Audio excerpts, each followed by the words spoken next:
This is Chapter 6 in the International Relations course, talking about military force, terrorism, and security, international security. A lot to talk about here in this chapter. As we've talked about before, in the democratic developed countries of the world, the state leader, is the one that has the power to initiate as far as foreign policy goes. And there's lots of things at a leader's disposal, whether it's looking at international security or the economy. When it comes to international security, we see that conventional forces here are the most commonly used form of leverage at a state leader's disposal there in the United States. The president is the commander-in-chief of the armed forces. Conventional forces are typically the state's standing military that is used to defend from foreign attacks, to deter or compel a state, depending on what the motivations are for military engagement. Deterrence simply means that you are preventing somebody from attacking you because you have a military, particularly in the United States, a very strong military that would deter other states from invading or attacking the U.S. United States, as we'll see, has the biggest military in the world by far. Touched on that already. Over 1.3 million soldiers in 133 countries around the world, about 20,000 diplomatic personnel around the world. Our budget now is around $700 billion per year on military, compared to about $50 billion on foreign aid. The 7 major powers of the world account for about 65% of the entire world's military spending, accounts for about 1/3 of the world's soldiers, and about 90% of all the arms exports, which in many cases go out to developing countries that are involved in their own internal conflicts. Here's a chart from the book, Table 6.1. This number, as I said, is up to around 700 billion. These are the comparisons we can look at with those top states here. One thing I will mention later on is nuclear weapons. When you look at the vast majority of nuclear weapons are contained by the United States and Russia. Counterinsurgency is what military forces do to counterinsurgents, trying to win the hearts and minds of the population to stop the sheltering of whether it's terrorist activity, guerrilla activity within their own state. And this is central to most wars that are currently in progress. We looked at this map in the last lecture. The vast majority of these conflicts in the world are internal conflicts. Obviously, Russia is involved, for example, in the Ukraine conflict, but it's still primarily an internal conflict that we saw last week between the two groups, the Ukrainian-speaking peoples, Russian-speaking peoples. 100 million landmines still remain around the world from recent wars, which brings up lots of safety issues. There is a global treaty against the use of landmines, but the United States, for example, is one of the countries of the world that does not observe that because of our allies that may potentially need to use landmines as far as their defense goes, such as South Korea would be an example of that. More on conventional forces. Western naval powers have responded to piracy here in recent years. This is the map also from the book showing the major areas where piracy has occurred. Aircraft carriers, big piece of hardware in militaries, requires as many as 20 to 25 supporting ships to go along with it. In the United States, the supercarriers, which we have 10 of, cost more than about $5 billion each for those ships. Looking at air forces, this is just a smattering of things from the book as far as how it has evolved. Going back to the Afghan-Soviet War, the United States actually supplied Stinger missiles to the Afghan guerrillas, which at that time were also supported by Osama bin Laden. So that gives you some interesting situations on how conflicts can bring strange groups together. That did take a toll on the Soviet Air Force.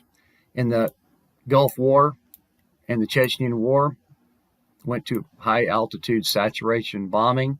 Also started to see the use of smart bombs, which are directly targeted to a certain area.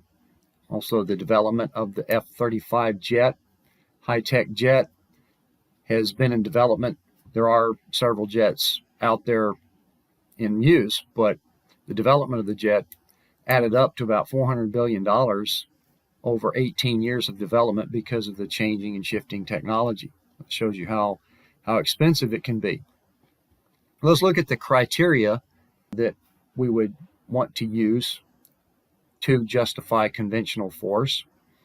And first being that war is a part of diplomacy, not a substitute for diplomacy. So diplomacy is constantly ongoing, incremental, trying to determine what the other side wants, needs, understanding them from their point of view. But war could be a part of that. War is decided by political, not military considerations. This is why we have civilian control of the military, so that political leaders are making this decision, not generals. Now, that doesn't mean that a general couldn't eventually become a good leader of the country, as we've seen in several cases in our past, but generals as that position are typically looking at military strategy. That's why there is a separation there. Again, fought with clear political goals and limitations that we understand.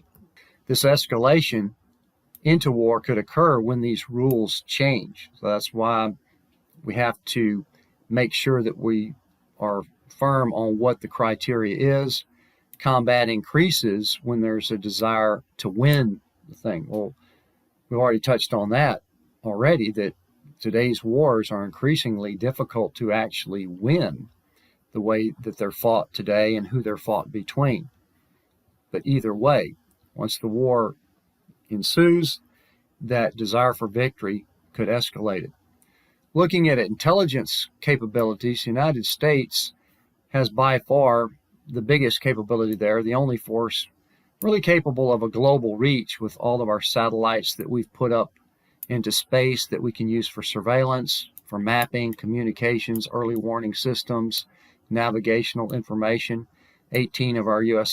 satellites are used for GPS, which other countries and other forces can free ride on to any of our satellite capabilities if they are allies with us. The National Security Agency, tasked with surveillance programs, is the most powerful computer facility in the world, and particularly in the war on terror, the NSA kind of stepped up its role in trying to prevent terror cells from forming, trying to weed them out, and they were actually pulled back by the federal court system in that they were potentially invading people's privacy. So this is where the trade-offs are, is that yes, we don't want terrorism to fester in America, we want to prevent that, but we also don't want these agencies to go so far as to invade privacy in order to do that. Since 9/11, the budget of the U.S. intelligence agencies has tripled to about $85 billion. So that shows you how much more priority has been put on surveillance intelligence systems, particularly since 9/11.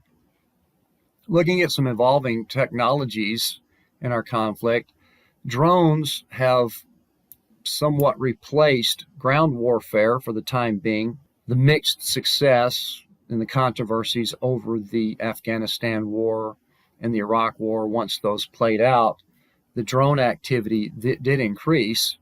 Interestingly enough, Trump's election campaign, he was advocating more of a pulling back from international engagement in these conflicts.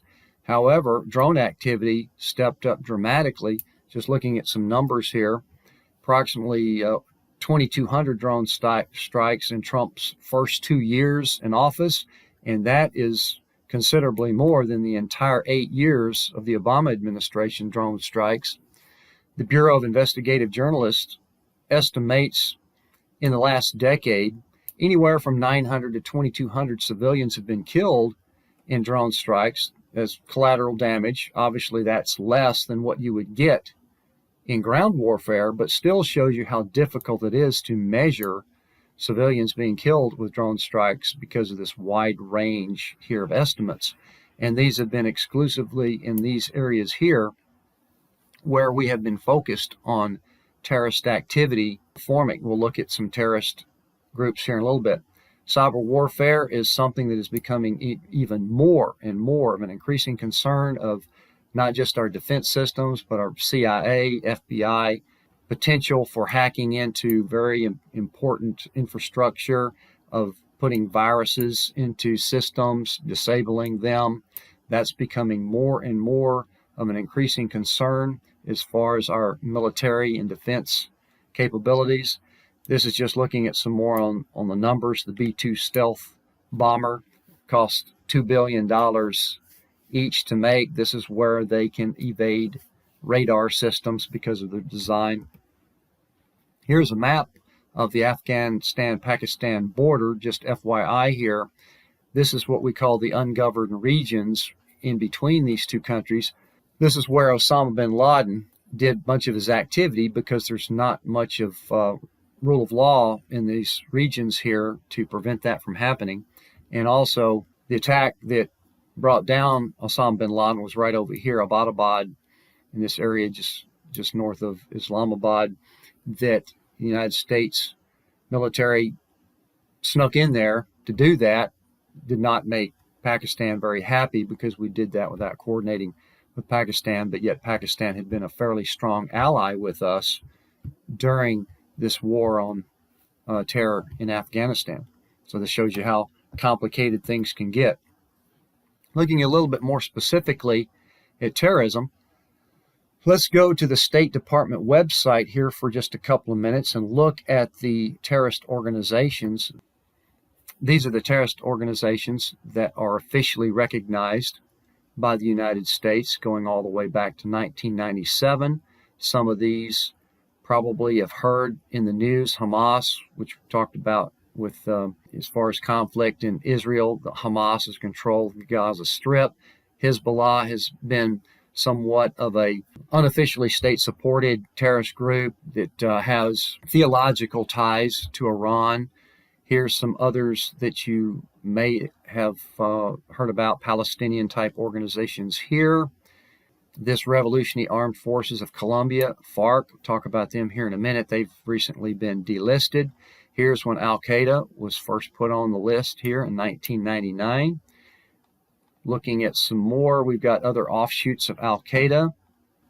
ISIS, or in this case ISIL, was put on the list in 2004, which was yet another offshoot of Al-Qaeda in Iraq. Al-Shabaab is another somewhat of a Al-Qaeda offshoot that is formed in Somalia. So that's why terrorist surveillance and drone strikes in Somalia is also part of the equation. More Al-Qaeda affiliated groups there. Boko Haram is also an Al-Qaeda related type group that formed in Nigeria. And Boko Haram actually translates to Western education is forbidden. So that shows you some of their motivation right there, and perhaps part of why they would kidnap Western educated schoolgirls in that country, either hold them hostage or recruit them as brides. There's another part of ISIL, another ISIL there, another Islamic State of Iraq. There's another ISIL, more Al-Qaeda. So you can see lots of offshoots of Al-Qaeda and ISIS.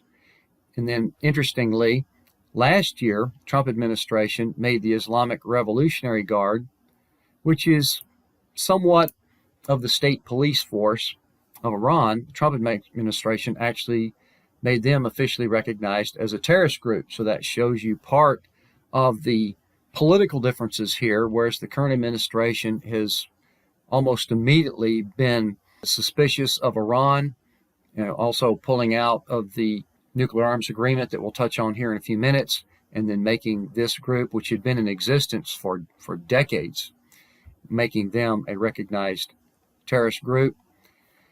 Here's some of the groups that have been delisted from terrorist organizations, and I'll mention the United Defense Forces of Colombia here in just a second.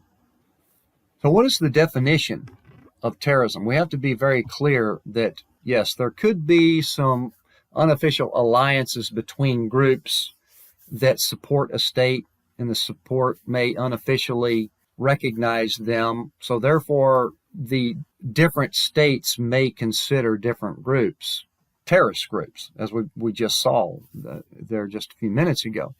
But generally, when the political violence is targeting civilians, there is a consistency that these are terrorist groups that states do not want any part of.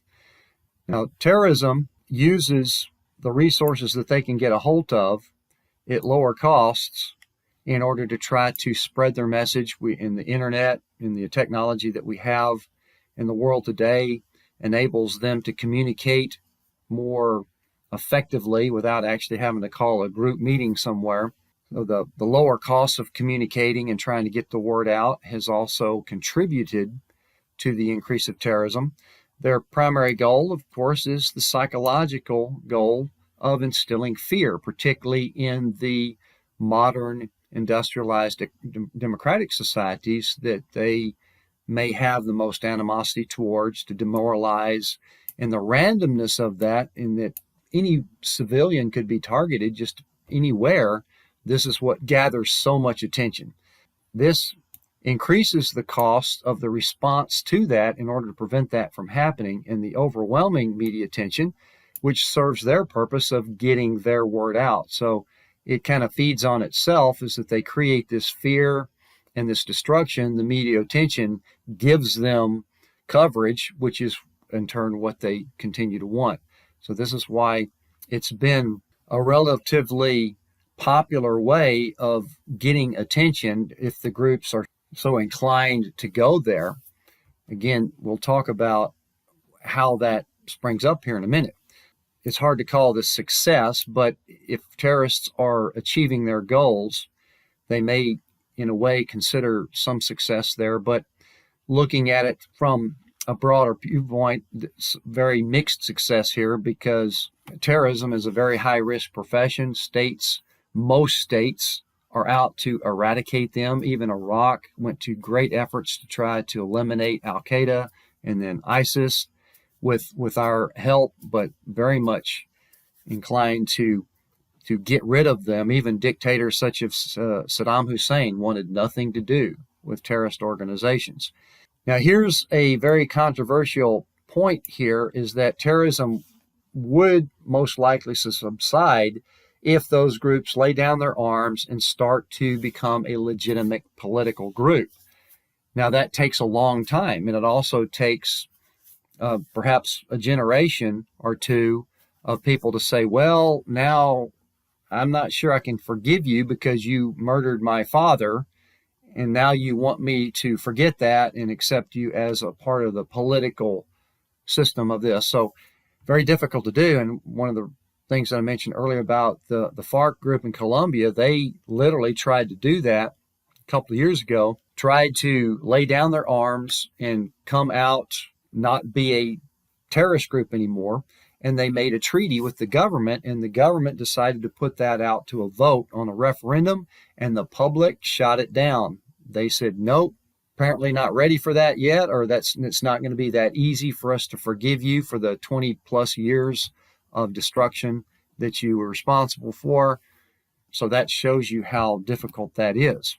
Looking at the causes of terrorism, whether it's within a country or even particularly the unequal distribution of wealth between countries, the poverty that are in many states of the world, that just breeds disillusionment and disaffection that could then create recruitment of terrorist groups. History of anti-Western sentiment. Now, of course, we have to keep in mind here that the majority of terrorist activity is in the Middle East. We've also mentioned that any religion of the world has extremist elements, so terrorist groups can come out of any religion. But we're focusing here on the anti-Western sentiment that's coming out of the Middle East, because that's where much of the terrorist activity is forming. Again, we talked about how a lot of that is the Sunni versus Shia divide. But historically, the failures of imperial conquest, whether it's from the capitalist or the socialist point of view, we've already talked about how the colonial powers were very instrumental in carving up the Middle East borders somewhat arbitrarily, even with oil companies being involved in that. The clash between any fundamentalist element and the oncoming materialism, modernization, consumerism, that's always going to be a pushback of very strong religious values. The United States support of Israel historically has also provoked the growth of terrorist activity in the Middle East. Now, prior to the Trump administration, the three previous administrations had tried to play a little bit more of a moderator role, a mediator role in the Israel versus Palestinian divide. That has also changed with the current administration. Primarily, the lack of education has also served as a catalyst to recruitment of particularly male youth without much of a future into terrorist organizations.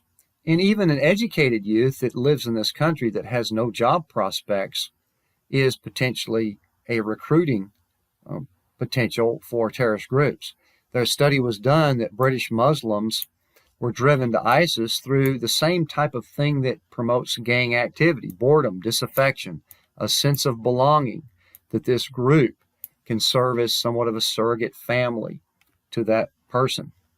Counterterrorism efforts, particularly in the democratic industrialized states that have a lot to lose and are typically the targets of a lot of terrorism, states are in some cases sanctioning other states that are suspected of sponsoring terrorism, such as the Iran's suspected support of Hezbollah. That's part of the, I guess you could say, resistance to the Iran nuclear agreement. And then with the current administration, that was pretty much torn up. So any state that is suspected of sponsoring terrorism, or even allowing to happen, because that's with 9/11, the United States immediately went to Afghanistan and toppled the Taliban, which was the ruling organization of Afghanistan, and we overthrew them immediately. Now we focus more on sanctions to try to deter that activity. We're also looking at trying to provide economic development for poor countries where there's going to be more potential for recruiting of terrorism, or they're going to be more vulnerable for terrorist recruitment. Foreign aid is also targeted to certain states to try to decrease that possibility of terrorism festering in that state.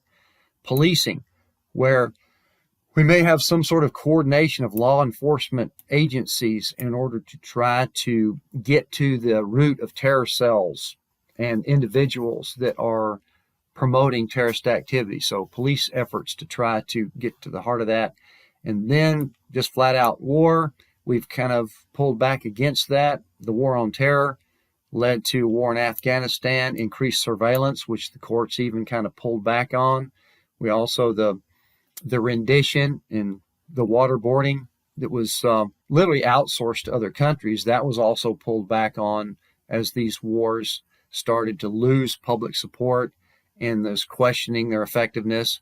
Then we start to move to drones, which the activity of drones has increased quite a bit since we've gotten out of these ground wars. So these are some of the efforts that states use to counter terrorism. Now let's make a shift of gears here for Chapter 6. We're going to talk about the international security agreements and the history of some of these that is tried to bring the world together to try to make it a little bit safer from many different things. One, of course, is from weapons of mass destruction. We've got three major types: biological warfare, germ warfare, where literally unleashing a virus out into an area could literally get out of hand and literally wipe out entire populations. This is why there are very strong agreements and norms to try to contain that. We also have chemical weapons of mass destruction that are relatively more easy to obtain and less expensive than these other types of weapons of mass destruction. We do have very strong agreements on those. And we'll talk about the nuclear agreement here in a minute.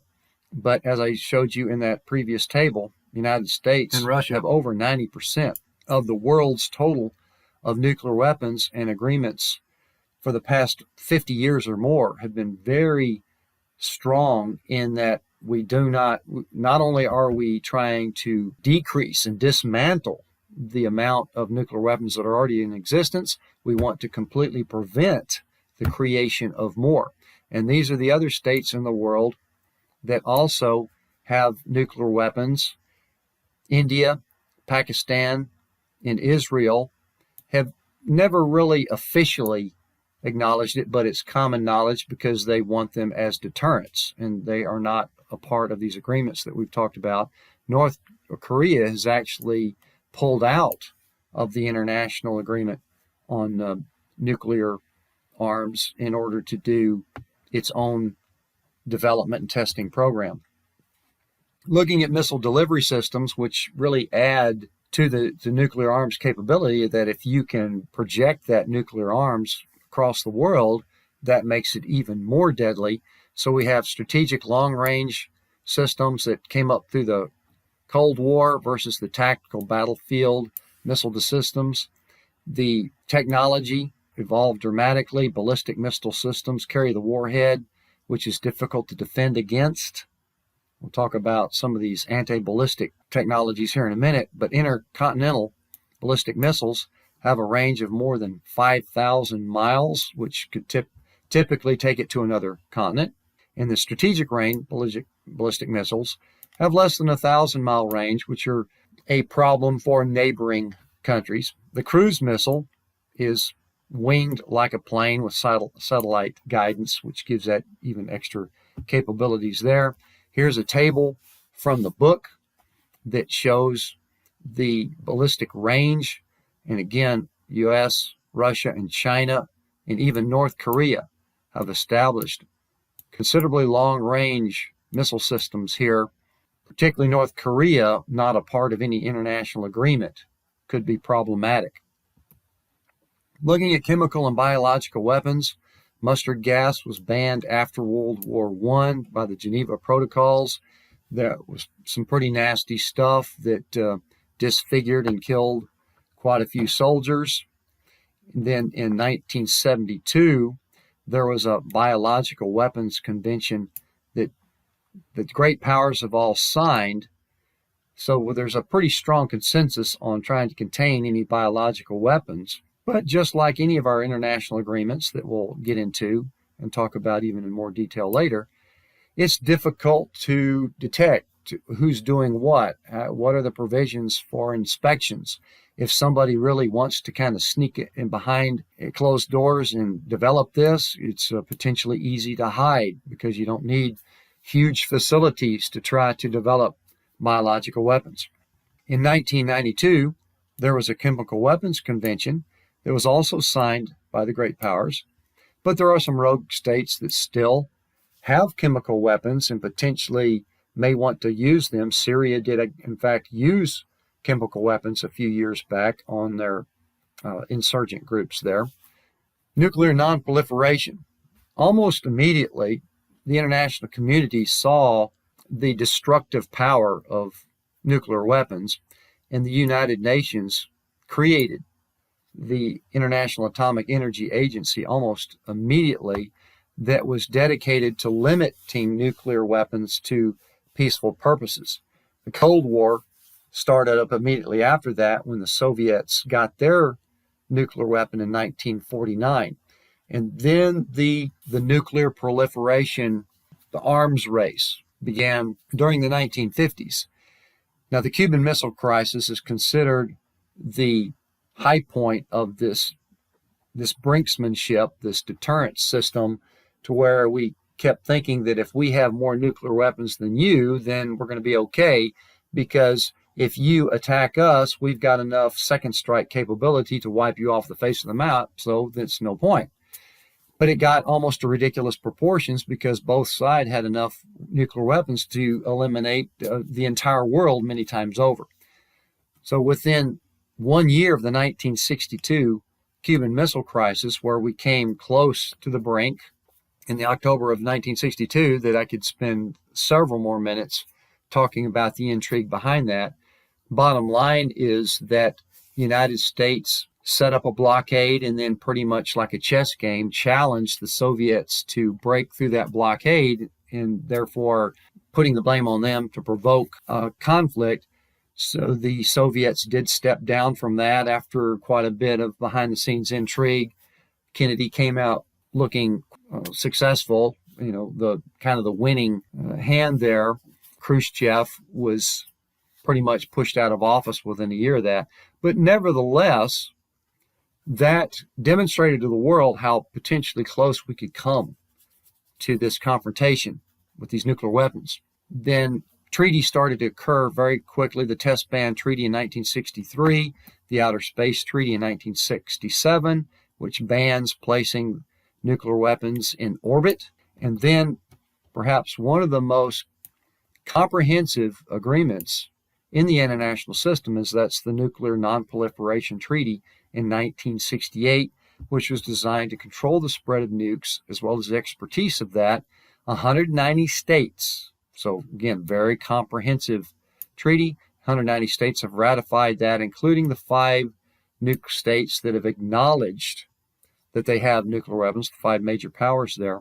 However, India, Pakistan, and Israel have not signed that. They feel that they still perhaps have justified the need to have nukes. Again, India to deter Pakistan and vice versa, Israel to deter the surrounding states that may still have some hostility to Israel. So those states feel like that they may have justification to have nuclear weapons to deter potential threats. North Korea, as I said, withdrew from the NPT in order to start its own testing program and is still doing that to this day, perhaps to provoke the international powers to get some attention, or may feel threatened from South Korea, a strong ally to the United States. Some states had secretly pursued nuclear weapons, Iran most notably here, and under the Obama administration, there was threat of sanctions, and then finally got Iran and the other major powers to the table to come up with an agreement that was going to be updated every 90 days. However, the current Trump administration actually ran on the agenda that they did not like that agreement, and it was withdrawn from in 2018. More pressure, more sanctions then put back on Iran.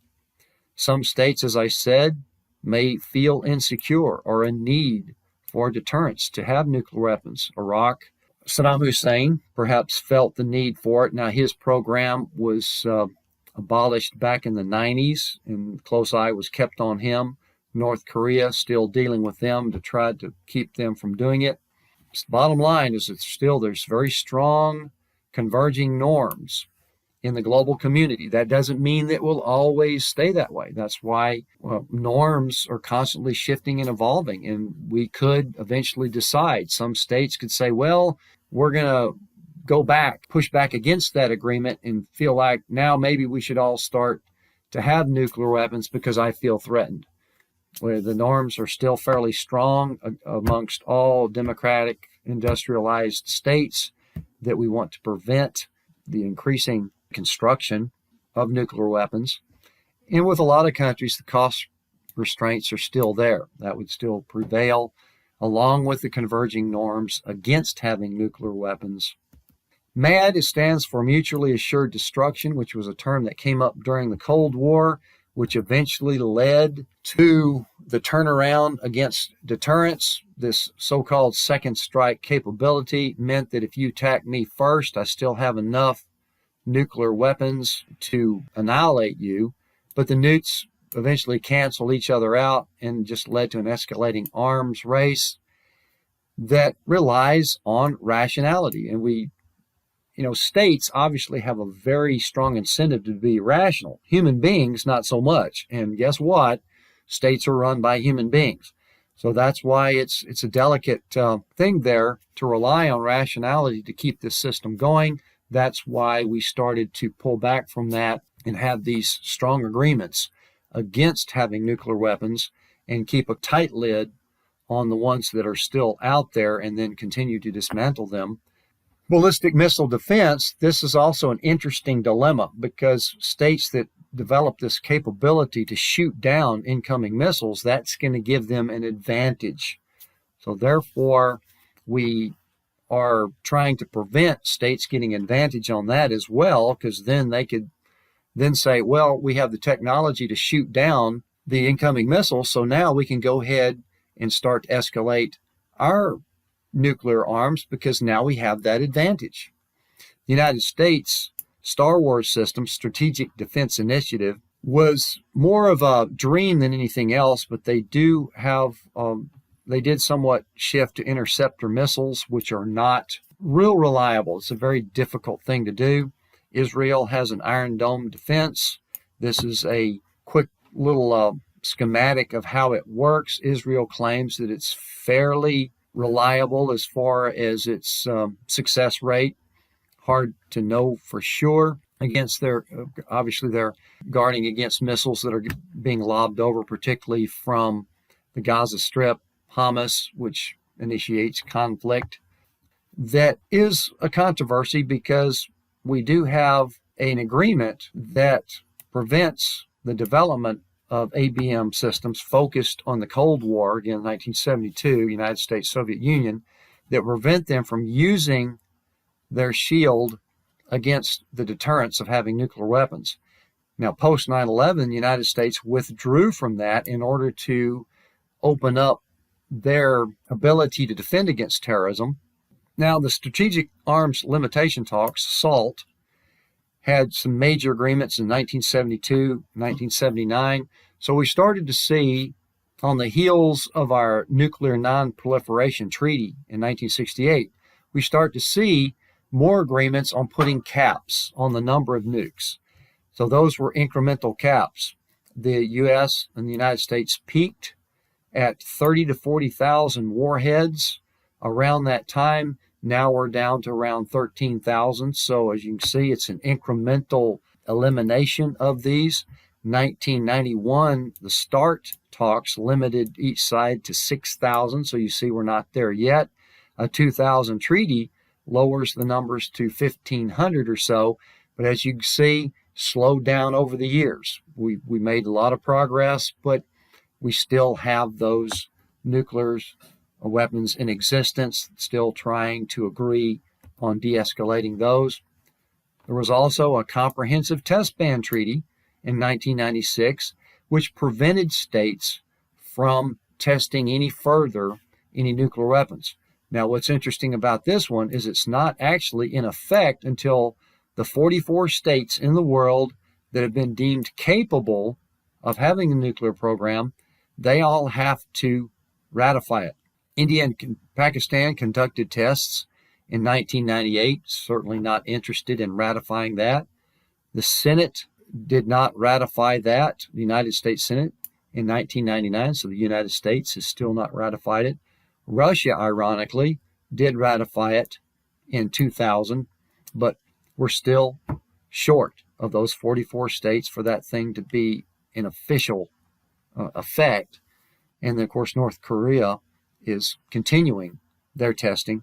Of the states that still have not ratified it, includes the United States, China, Iran, Israel. Talking about military spending, you could certainly argue that the massive amount of spending for World War II developed America's industrial capacity, put a lot of people to work, helped end the Depression. However, we live in a different world now. Certainly wouldn't advocate starting a war to try to help the economy. That was just a very unique confluence of events at that time, because military spending can also serve a big detriment to deprive society of other goods that are much needed. And what's really ironic about war is that war destroys so much capital, it contributes to inflation, and then the subsequent increase in taxes, and then the massive amount of expenditure that's spent on reparations of what was destructed. So it almost seems kind of counterproductive in that respect. Costa Rica, we have a big range here. Costa Rica has no military, whereas North Korea estimated about 20% of its entire GDP is spent on military expenditure. Overall, looking at the world's total expenditures, about 2.5% of all the total goods and services in the world. Talking about civil-military relations, we've already mentioned this, the democratic principle, the civilian control of the military, to keep that check, that balance on military operations rather than having generals actually making the final decisions. The president also has quite a few advisors in the National Security Council. The secretaries of state and secretaries of defense are the two big members on that committee, as well as the National Security Advisor, which was created during the Cold War, the chairman of the Joint Chiefs of Staff, who is over all three of the military branches, that centralizes that, and then the new post of Director of National Intelligence was created in 2003 after 9/11 in order to try to coordinate all of these intelligence agencies, because there's 17 different agencies and they were all over the place prior to 9/11, which contributed to us being able to suspect that something that was happening because there was no coordination there. So this put them all together, and they're coordinated by this director who reports to the president in this executive office of the National Security Council. Coup d'etat is just a term for when a domestic military force seizes control of government, much less likely to happen in a democratic system where we have this separation, but still quite a potential in many authoritarian dictatorship type of systems where the military could literally come together being unhappy under this particular dictator and then overthrow that dictator. Now, a article is posted on Moodle called Why Hawks Win that was written by a Nobel Prize winner, Daniel Kahneman, who is pretty much the father of behavioral economics. So he's writing a short little article here as to try to explain why our hawkish attitude tends to win out. That's where we're a little bit more aggressive in looking at other countries in our international system as opposed to the dovish look of being more peaceful. Why does the hawkish attitude tend to prevail, particularly over time when we forget about a war that we had a decade ago, and then the more aggressive tendencies tend to start to get more attention? Well, the hawkish tendencies tend to exaggerate the evil intentions of our adversaries. So that makes them look bad, makes them look more like enemies. We also tend to misjudge how our adversaries perceive us. So it goes both ways. And so if we are putting out the rhetoric that makes them look bad or makes them look evil, that appeals to our human emotions a little bit more. We're also reluctant to make necessary concessions. That would make us look weak. So this is why, rather than giving in to negotiations, we might have a tendency to be aggressive because we don't want to appear weak. So all of this, wars are therefore more likely to begin as well as more difficult to end because of our human tendencies for the appeal to this more aggressive or hawkish sentiment. And this is what is called competitive escalation of commitment, because once you get started in that war, the expense starts to mount, people start to die, you start to realize, wait a minute, we can't stop now because look at what all's happened so far. Look how much we've expended so far. We can't stop now because then that would be lost. So then it continues. So that's, no matter how much we evolve or how much our institutions try to promote peace, we still have this tendency that we have to keep in mind. And this here is a quote from MacArthur when he was kind of at odds with Marshall post-World War II, starting to build the Cold War apparatus, which we were at the potential for conflict quite a bit during that period. So this wraps up chapter on military operations and international security agreements.